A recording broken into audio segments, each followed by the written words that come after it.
Ibu sebelumnya mohon izin, saya Nadia Alifta dari mahasiswa ITK Program Studi Teknik Sipil. Sebelumnya saya boleh minta waktunya sebentar, Ibu. Siap, bisa. Sebelum itu Ibu atas nama siapa ya, Bu? Saya Ibu Enariati. Untuk ini kan Ibu kan UMKM, boleh tahu nggak Bu Ibu berjualan apa aja, Bu? Kalau saya punya usaha itu alat-alat rumah tangga sih yang saya jual. Oh begitu. Jadi ini kan dari banyak sekali kan sudah ibu zaman sekarang maraknya digital, apa yang ada di internet itu tersebar luas. Terus sekarang juga udah banyak yang namanya pinjol, terus judi online. Nah, di sini saya mau mempertanyakan sedikit pandangan ibu sebagai UMKM yang ada di Indonesia, salah satunya di Kota Balikpapan. Nah, menurut Ibu, bagaimana sih pendapat Ibu tentang seseorang yang pernah terlibat pada judi online, yang dimana setelah itu orang tersebut dipercaya untuk mengelola keuangan? Apakah menurut Ibu hal tersebut sudah tepat dan mengapa? Kalau Ibu pribadi terkait seseorang yang memang pernah sudah terlibat dalam judi online, untuk langsung diberikan kepercayaan penuh terkait dananya, karena di sini kan berbunyi dana kalau keuangan. Tentunya kalau Ibu pribadi nggak setuju sih. Kenapa? Satu, dia masih riskan untuk bisa kembali ke judi online tersebut. Itu alasan pertama. Terus yang kedua, karena seseorang itu yang pernah sudah masuk dalam dunia hitam judol, tidak semudah membalikkan telapak tangan untuk kembali ke jalan yang benar 100%. Pastinya kalau dia masih punya peluang memiliki dana lebih, ibarat kata itu gampang kembali lagi ke judi online. Jadi alangkah baiknya kalau kita ingin merangkul seseorang yang pernah masuk dalam judi online, kita merangkul masuk dalam dunia kerja boleh. Kita memang tidak boleh memutus rezeki seseorang, tetapi jangan langsung kepercayaan full, tetap di bawah naungan, bimbingan, dan arahan.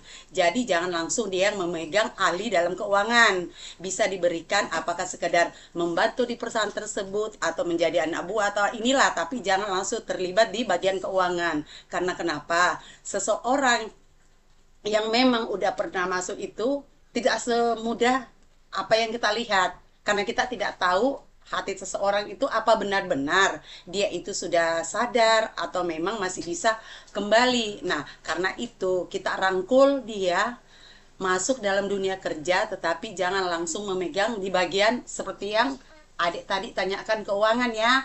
Karena kenapa? Ya itu tadi, riskan masih dia bisa kembali ke jalan yang salah. Nah, jadi alangkah baiknya diberikan pekerjaan, tetap kita rangkul, tetap kita bina. Karena kita juga tidak boleh, karena dia pernah berbuat salah, kita membuang dia kan, tidak mau merangkul dia, tidak mau berteman dengan dia. Jadi saya tidak setuju kalau langsung harus memegang suatu keuangan.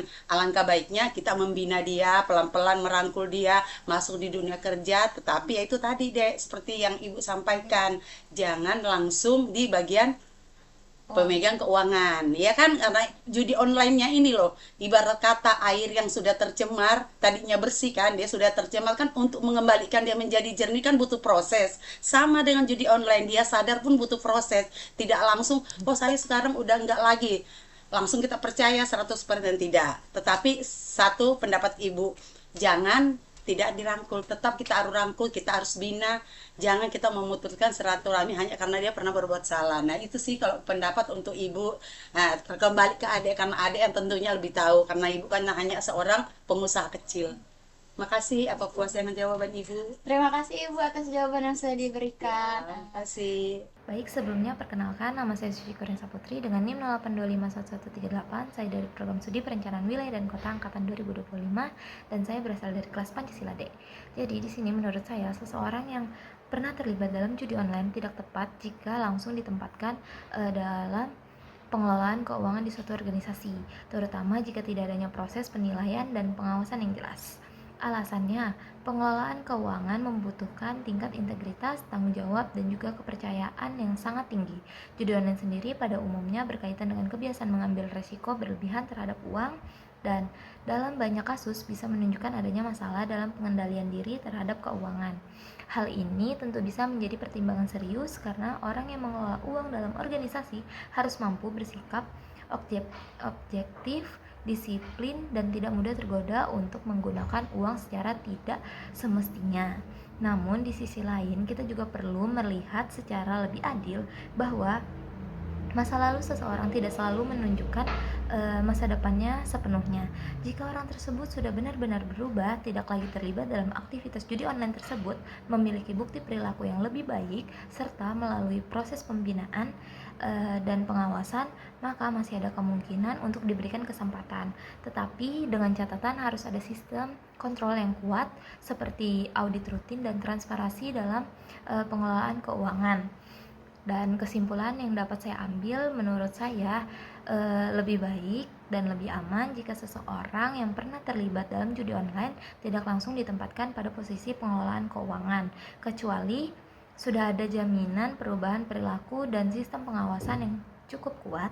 Karena dalam urusan keuangan suatu organisasi, yang paling utama adalah dapat menjaga kepercayaan dan meminimalkan resiko penyalahgunaan dana. Sekian yang dapat saya sampaikan. Terima kasih.